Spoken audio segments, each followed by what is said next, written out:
Welcome to Talk and Mock YouTube channel, and this is Ruthra and this session is answering your aptitude questions. India's top educators, top batches are available in Unacademy. New batches வந்து start பண்ணிருக்காங்க. If you are interested, get enrolled. Unacademy Compact, which is on every Sunday 10 a.m. Scholarship related test, Naresh 10 அப்படின்னு சாரோட code use பண்ணி enroll பண்ணி வச்சுக்கோங்க. New offer which is 2 இயர்ஸ்க்கு subscription வாங்கினீங்க அப்படின்னா அடிஷ்னலாக 3 months கொடுக்குறாங்க. அண்ட் தென் 1 இயர்க்கு வாங்கினீங்கன்னா 2 months அடிஷ்னல் ஃப்ரீயாக வந்து கொடுக்குறாங்க, additional month. So limited period offer. இந்த சப்ஸ்கிரிப்ஷன் யூஸ் பண்ணி ஐபிபிஎஸ் பிஓ கிளியர் பண்ணவங்களோட சக்ஸஸ் ஸ்டோரிலாம் வந்து நம்ம டாக் அண்ட் மாக் யூடியூப் சேனலில் இருக்குது. So if you are interested buy பண்ணி படிச்சுக்கோங்க. நரேஷ் 10 அப்படின்னு சாரோட கோட் யூஸ் பண்ணிக்கோங்க. இதில் இன்னும் ஏதாவது டவுட் இருந்துச்சு, உங்களுக்கு கிளாரிஃபிகேஷன் வேணும் சப்ஸ்கிரிப்ஷன் பற்றி அப்படின்னா நரேஷ் சாரை வந்து டெலகிராமில் காண்டாக்ட் பண்ணுங்கள். ஸோ இந்த கொஷின் வந்து இதுக்கு முன்னாடி இதுக்கு 2 to 3 டேஸாக நீங்கள் பார்த்துட்டு இருக்க சம்ஸ் எல்லாமே வந்து இந்த மாதிரி ஒர்க் பைப் அப்படி தான் இருக்குது. இந்த மாதிரி தான் சம் வந்து குரூப்பில் கேட்டிருந்தீங்க. பட் இந்த சம்மும் வந்து அது மாதிரி தான், பட் ஒரு சின்ன ட்விஸ்ட் இருக்குது. அந்த செகண்ட் லைனில் இருக்க ட்விஸ்ட்டை மட்டும் நீங்கள் பார்த்துட்டு இந்த சம் எடுத்திருந்தீங்க அப்படின்னா இட் வில் பி யூஸ்ஃபுல். எக்ஸாமில் வந்து ப்ரிலிம்ஸில் நம்ம டக்குன்னு ஒவ்வொரு சம்மாக போயிட்டு இருக்கும்போது சரி இது வந்து ஈஸியாக தானே இருக்குது அப்படின்னு சொல்லி நம்ம பை பார்ட்ஸில் சால்வ் பண்ணிடலான்னு நீங்கள் எடுத்துருவீங்க. பட் தென் அந்த செகண்ட் லைனை பார்த்தோன்னே டக்குன்னு அந்த நேரத்தில் என்ன பண்ணுறதுன்னு தெரியாமல் ஸ்டக் ஆகிடுவீங்க. ஸோ தட் இந்த ஐயோ இந்த இதில் போய் இவ்வளோ டைம் வேஸ்ட் பண்ணிட்டோமே அப்படின்னு யோசிக்காமல் இந்த மாதிரி சம்ஸை வந்து முன்னாடியே தெரிஞ்சு வச்சுக்கிறது it will be useful. So இங்கே என்ன சொல்கிறாங்க இந்த சம்மில் ஃபஸ்ட்டு என்ன சொல்ல ஃபஸ்ட்டு எக்ஸ்பிளைன் பண்ணிடுறேன், அதுக்கப்புறம் நம்ம சம் சால்விங்குள்ளே போகலாம். இப்போ A and B together can do a piece of work in 12 days which is the efficiency 1/12 கொடுத்துட்டாங்க. எஃபிஷியன்சி வந்து கொடுத்துட்டாங்க, எழுதி வச்சுப்போம் 1/12. Okay. B and C together can do it in 16 days. So B plus C ஓட efficiency 1/16. Okay. After A has been working at it for 5 days and B for 7 days, C finishes it in 13 days. In how many days C alone will work அப்படின்னு கேட்டிருக்காங்க.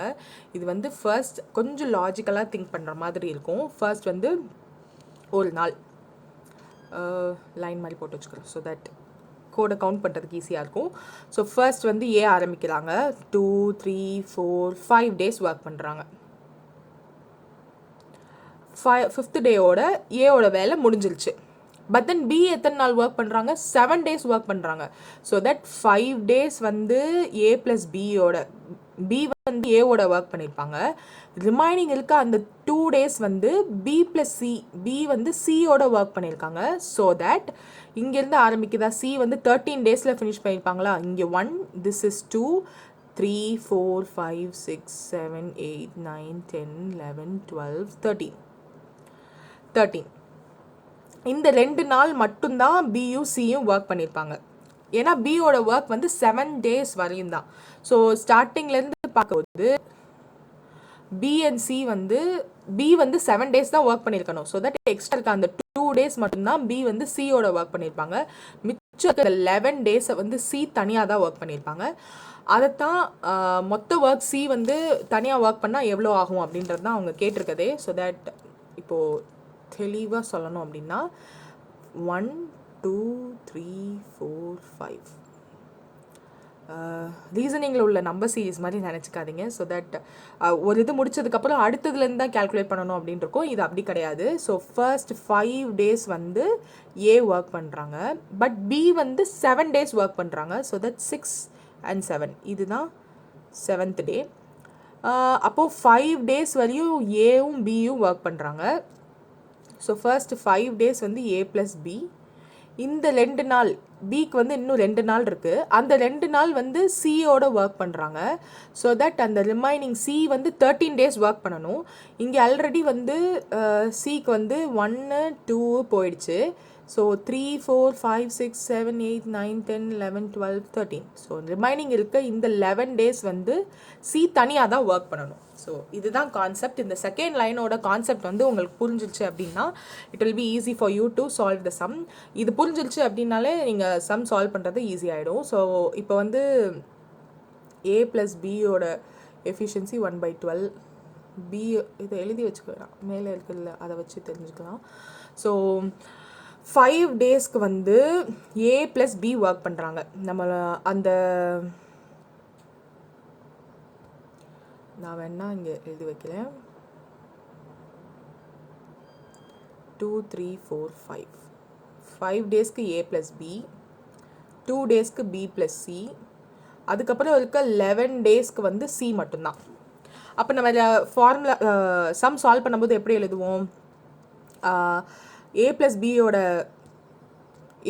Bயோட efficiency நம்மளுக்கு தெரியும். So A + B வந்து first 5 days. So 5/12 plus 2 டேஸ்க்கு B + C. B + Cயோட efficiency என்ன? 16 days. So 16 டேஸ்க்கு 2 B + C work பண்ணியிருக்காங்க. 11 டேஸ்க்கு C வந்து நம்மளுக்கு எவ்வளோன்னு தெரியாது. ஸோ திஸ் வில் பி இந்த பக்காவாக இந்த ஈக்குவேஷன் வந்து பக்காவாக இருந்துச்சு அப்படின்னா that will be equal to 1. So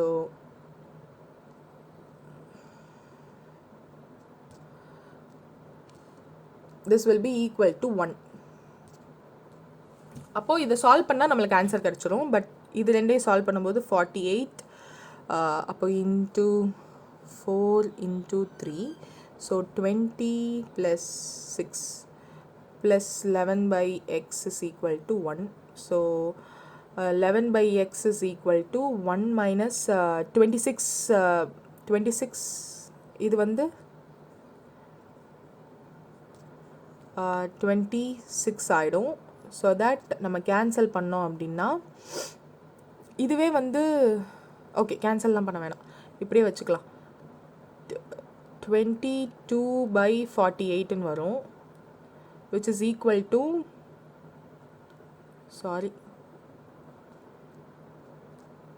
இங்கே இருக்கிறது அப்படியே இந்த சைட் போயிடும்னு வச்சுக்கோங்க. 26/48 which is 22/48. இங்கே 11/x இருக்குது. ஸோ இதையும் கேன்சல் பண்ணால் 2, இதையும் கேன்சல் பண்ணால் 24. ஸோ எக்ஸோட வேல்யூ 24. ஸோ திரும்ப ஒரு தடவை நான் சொல்கிறேன். ஓகே, 5 டேஸ் வந்து A and B ஒர்க் பண்ணுறாங்க, which is the efficiency of those two வந்து 5 டேஸ் வந்து ஒர்க் பண்ணுறாங்க. எஃபிஷியன்சி வந்து 12 ப்ளஸ் 2 டேஸ் வந்து B + C ஒர்க் பண்ணுறாங்க, which is எஃபிஷியன்சி வந்து 16. 11 டேஸ் ஒர்க் பண்ணுறாங்க, ஆனால் அதோட எஃபிஷியன்சி தெரியாது. திஸ் கம்ப்ளீட் ஈக்குவேஷன் வந்து சால்வ் ஆகிருந்துச்சு அப்படின்னா 1 அப்படின்னு அர்த்தம். ஸோ இதை சால்வ் பண்ணும்போது 26/48 plus 11/x is equal to 1 இருக்குது. So 11/x is equal to 1 minus 26/48. Solve பண்ணும்போது 11/x is equal to 22/48. So இதையும் கேன்சல் பண்ணோன்னா 2, இதையும் கேன்சல் பண்ணால் 24. So x is 24. எக்ஸ் என்னது? சியோட எஃபிஷியன்சி. ஸோ சியோட எஃபிஷியன்சி என்னது? 1/24 அப்படின்னு கண்டுபிடிச்சிட்டோம். சியோட எஃபிஷியன்சி இஸ் 24. ஸோ ஆன்சர் வந்து சியோட in how many days C alone will work அப்படின்னு கேட்டிருக்காங்க. ஸோ 24 டேஸ்க்கு சி மட்டும் ஒர்க் பண்ணி ரிமைனிங் ஒர்க்கை வந்து கம்ப்ளீட் பண்ணுற மாதிரி. So this is the answer. இந்த மாதிரி சம்ஸ் எல்லாம் வந்து ப்ரிலிம்ஸில் கொஞ்சம் மாட்ரேட் லெவல் கொஷின் பேப்பர் அப்படின்னா இந்த மாதிரி சம்ஸ் இருக்கும். ஸோ தட் கொஞ்சம் லைட்டாக உங்களை ட்ரிகர் பண்ணி விடுறதுக்காக, இஃப் சப்போஸ் 5 டேஸ் வந்து A, 5 டேஸ் வந்து பின்னு மட்டும் கொடுத்துருக்காங்களே, ஆனால் கொடுத்துருக்க இங்கே வந்து A வந்து 5 நாள், B வந்து 7 நாள், C வந்து 13 நாள்னு கொடுத்துருக்காங்க. பட் தென் அவங்க கொடுத்துருக்க எஃபிஷியன்சி A + B, B + Cன்னு தான் இருக்குது. இதை வந்து அப்போ தனித்தனியாக டீகோட் பண்ணணுமா அப்படின்லாம் யோசிக்காமல் அதை வச்சே சால்வ் பண்ணுற மாதிரி தான் இருக்குது. அவங்க லைட்டாக ட்விஸ்ட் பண்ணி அவங்க கொடுத்துருக்காங்க. ஸோ இந்த மாதிரி சம்ஸ் எல்லாம் வந்து ப்ரிலிம்ஸில் வந்துச்சு அப்படின்னா யூ கேன் சால்வ். இதுவும் நம்ம டாக் அண்ட் மார்க் டிஸ்கஷன் குரூப்பில் வந்தது தான். இதே மாதிரி ஆப்டிடியூட் கொஷின்ஸ் கொஞ்சம் ஈஸியாக சால்வ் பண்ணணும் அப்படின்னு நினச்சிங்கன்னா நம்மளோட டாக் அண்ட் மார்க் டிஸ்கஷன் குரூப்பில் வந்து நீங்கள் போஸ்ட் பண்ணுங்கள். ஸோ தட் அதனுடைய ஆன்சர்ஸை வந்து நான் வீடியோவாக உங்களுக்கு தரேன். அப்கமிங் எக்ஸாமுக்கு கொஞ்சம் விகரஸாக படிங்க. பிகாஸ் நம்மளோட அடுத்த எக்ஸாம் மைட் பி ஆகஸ்ட். அப்படின்னா இந்த 4 months கரண்ட் அஃபேர்ஸோடு நீங்கள் படித்து வச்சுக்கிட்டீங்க அப்படின்னா வர எக்ஸாம்ஸ் எல்லாத்தையும் டக்குன்னு கிராக் பண்ணிடலாம். ஸோ கீப் ஸ்டடியிங், கான்சன்ட்ரேஷனோடு இருங்க. I hope you understand this sum, and thank you.